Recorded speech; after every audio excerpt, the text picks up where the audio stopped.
Hi, and welcome back. So you have the notice of your first hearing and been contacted by Cafcass for an initial call. This is a key call. Cafcass are very important in the court process as they will be making recommendations and guidance to the court, which will be taken very seriously.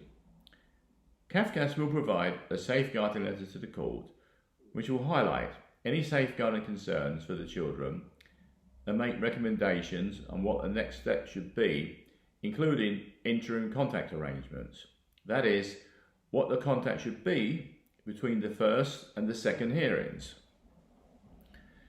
They will make background checks with both the police and social services for any previous involvement and will speak with both parties before finalising the letter to the court. It is therefore highly important that you have Cafcass on your side and show that you have your children's best interests at heart.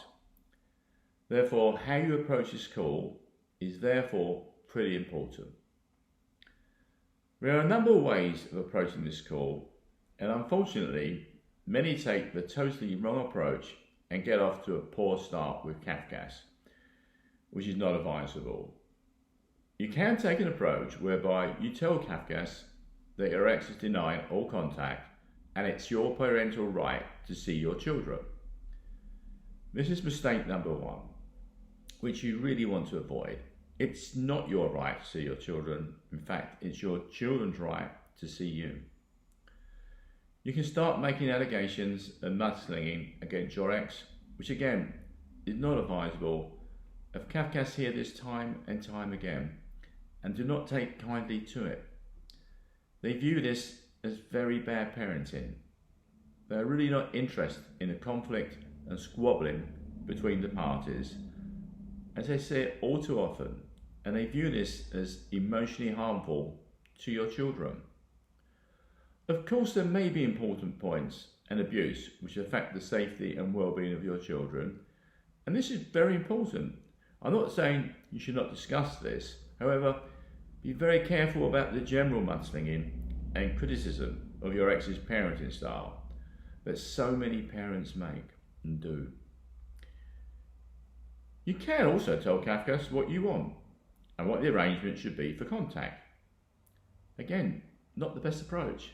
To be honest, Cafcass in the court, unfortunately, do not care what you or your ex want. They only care about your children and what's in their best interest.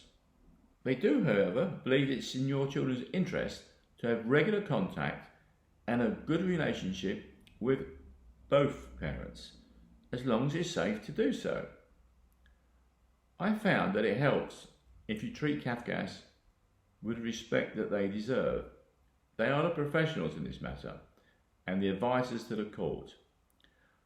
I'd recommend that perhaps you treat them as you would say your GP. You wouldn't tell your GP what they should be doing.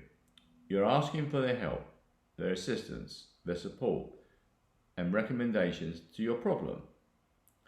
Therefore, a better approach is to explain how things are currently, what the main problems are between you, and ask Cafcass officer how they think matters can be resolved and what they will suggest is the best way forward for interim contact.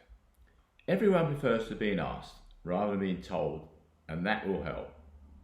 When they ask you about safeguarding issues and concerns with your ex, this is not your opportunity for a tirade of abuse and mudslinging. Think very carefully, and if there are serious safeguarding issues and concerns, then of course you should raise them, and once again ask them if they feel they are relevant to the case. However, avoid raising petty points and meaningless issues about your ex's parenting style. Show that you're the grown-up and that you want a positive co-parenting relationship with your ex, and that you're acting in your children's best interests at all time. Oh, and one last thing. Please do not refer to your children as my children, or my son, or my daughter. Always use the word our, i.e. our children. That's it for now. Be positive, be respectful, and ask for their views and guidance. If you'd like further assistance or chat with me, simply go to www.McKenziefriendconsultants.co.uk and book your free consultation. Bye for now.